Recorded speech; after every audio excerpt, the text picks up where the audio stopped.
जय माता दी, जय श्री राम।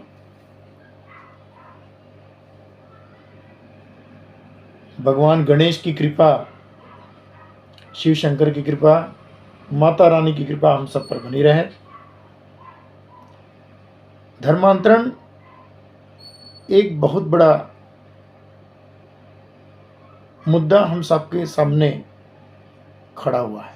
खासकर सनातन हिंदू समाज के लिए ये एक बहुत बड़ी चुनौती है, और इस चुनौती का एकमात्र कारण सनातन धर्म का परिपालन हम सनातनी हिंदुओं के द्वारा नहीं होना है। करना क्या चाहिए, कैसे धर्मांतरण रुके? बड़े बड़े विद्वान इसमें दिमाग लगाते रहते हैं, कोई घर वापसी करा रहा है, कहीं कुछ हो रहा है। वजह ये नहीं है। सबसे बड़ी वजह इसकी है कि उन परिवारों में, समाज के उन तबकों में हमारी जो सनातन संस्कृति, हमारी जो परंपरा है, हमारी जो पूजा पाठ है, हमारे जो विधान है, उनका पालन नहीं किया जाता है। जब हमारे इन सनातनी भाइयों को अपनी पृष्ठभूमि, अपने आराध्य के बारे में जानकारी नहीं होगी, अपने धर्म ग्रंथों के बारे में जानकारी नहीं होगी, जब वे हमारे जो 30 त्यौहार हैं, सनातनी परंपरा है, धर्म की जो चीजें हैं, उनको नहीं जानेंगे, तो वो कैसे अन्य की ओर नहीं भटकेंगे। सबसे पहला काम हमको ये होना चाहिए कि हमारे जितने भी भटके हुए, बिखरे हुए लोग हैं, अलग अलग पंथ, हाँ, हिंदुओं में भी अलग अलग कई प्रकार के पंथ, रोज नए नए पंथ पनप रहे हैं। ये बहुत दुख की बात है। अपने स्वार्थ के लिए कुछ साधु संत बनकर कुछ भी, किसी भी नाम से पंथ बना लेते हैं और उस पंथ का संचालन करते हैं और लाखों करोड़ों अरबों रुपए क्या कमाई करते हैं, और उसके बाद दिखाएंगे कि हम ये जन सेवा कर रहे हैं, हम फ्री में भंडारा कर रहे हैं। अरे ये सब चीजें छोड़िए। फ्री में भंडारा के नाम से लूट मची हुई है। आप लोगों ने कभी सोचा है कि ये व्यर्थ में जो आडंबर आजकल किया जा रहा है हमारे सनातन हिंदू समाज में, पाखंड जो किया जा रहा है, धर्म का दिखावा किया जा रहा है, ये हम सबके लिए बहुत बड़ी चुनौती है, बहुत बड़ा अभिशाप है। और इन्हीं सब चीजों से लोग भयभीत होते हैं। एक और जहां हमारे देश में अल्पसंख्यक समाज, अन्य धर्म के लोग हैं, चाहे वो इस्लाम को मानने वाले लोग हों, चाहे वो क्रिश्चियन धर्म को मानने वाले लोग हों, वे लोग एक लिमिटेड एरिया में काम करते हैं और उनके कार्यों से प्रभावित होकर लोग नहीं रह सकते। उनके लोग उनके में बंधे रहे, वो कभी दूसरे धर्म की ओर आकर्षित नहीं होते। क्यों? जबकि न तो उनके कोई 30 त्यौहार है, न ही और ऐसी परंपरागत कोई व्यवस्था है। हमारे सनातन हिंदू समाज का, हमारे मनुवादी जो समाज सभ्यता का इतना ताना बाना इसका ऐसा बना हुआ है, इतना सुसज्जित है, हम एक दूसरे से ऐसे बंधे हुए हैं। हमारा कोई भी त्यौहार, कोई भी पर्व हम एक दूसरे के बिना पूरा नहीं हो पाता। आप कोई भी क्रियाक्रम करेंगे, कोई भी संस्कार करेंगे, 16 संस्कार होते हैं हमारे जीवन में प्रमुख रूप से। कोई भी संस्कार करेंगे, हर एक संस्कार में हर एक व्यक्ति की आवश्यकता होती है। समाज का कोई भी तबका इनसे अछूता नहीं है, और किसी में कोई छोटा बड़ा, ऊंचा नीचा वाला भावना ऐसा सनातन हिंदू समाज में कभी नहीं रहा। कुछ लोगों ने इस प्रकार की बातें उत्पन्न करके हमारे सनातनी हिंदुओं को तोड़ने का प्रयास किया, और कई 100 वर्षों तक यहाँ पर शासन किया हिंदुओं को तोड़कर।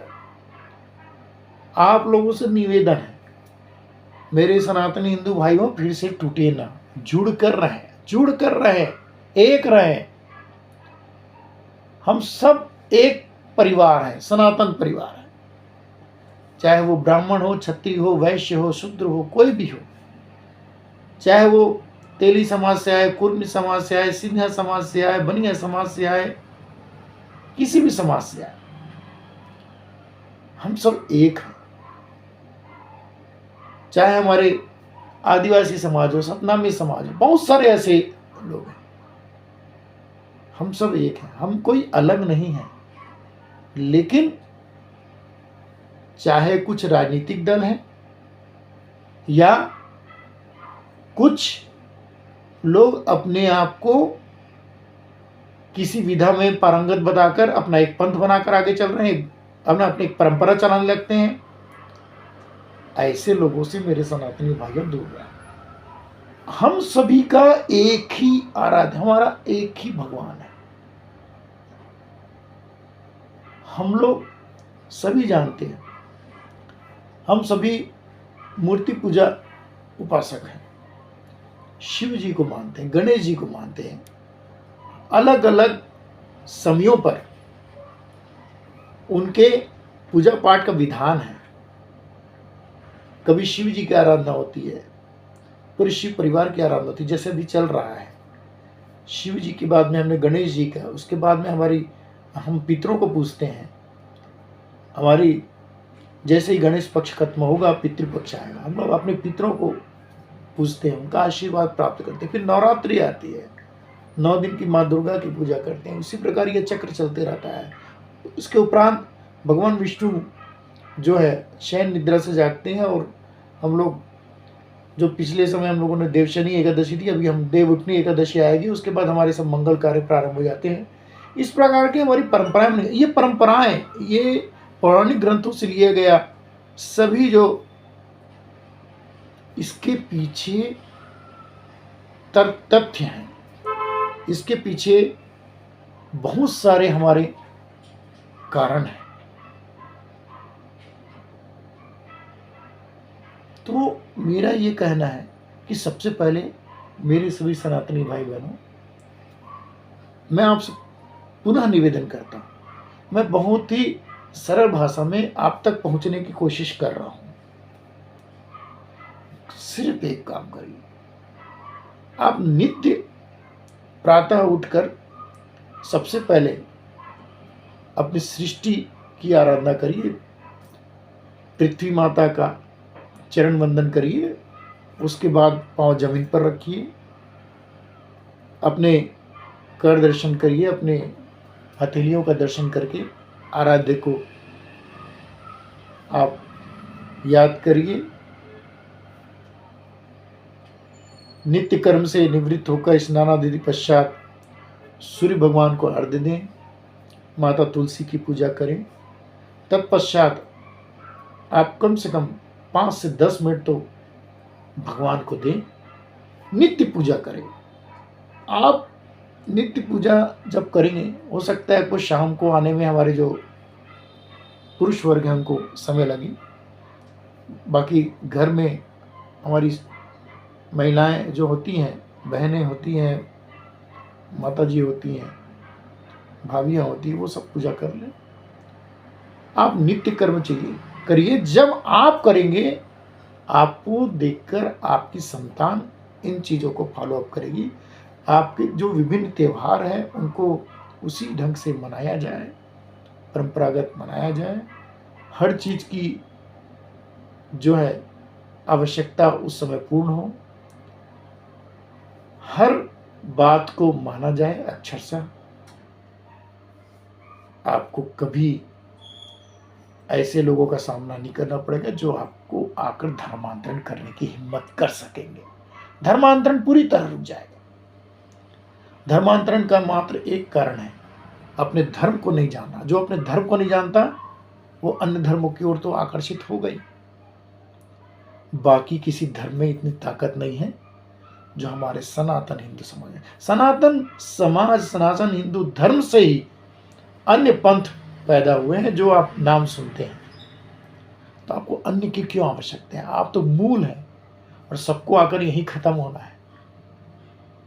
तो सबसे पहले हम अपने धर्म को मानें, अपने धर्म को पहचानें, अपने धर्म की अपने वेद ग्रंथ हैं हमारे सामने खुले पड़े हैं। अन्य लोगों के तो ग्रंथ भी खुले नहीं पड़े हैं, हमारे धर्म ग्रंथ तो बिल्कुल सामने खुले पड़े हैं। उसका अध्ययन करें, जानकारी लें, अपना जीवन उसके अनुसार लगातार आगे बढ़ाएं।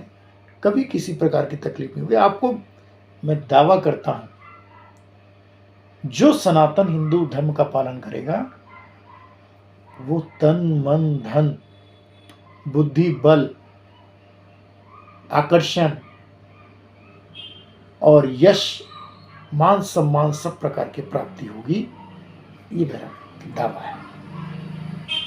और जीवन में हर खुशी मिलेगी, कुटुंब जो है आगे बढ़ेगा, देश आगे बढ़ेगा, समाज आगे बढ़ेगा और एक स्वच्छ मानसिकता, स्वस्थ सोच विचार वालों की उत्पत्ति होगी। एक वैज्ञानिक दृष्टिकोण और भी तेजी से आगे बढ़ेगा। तो आप सभी को पुनः बहुत बहुत शुभकामनाएं। जय माता दी, जय श्री राम, वंदे मातरम।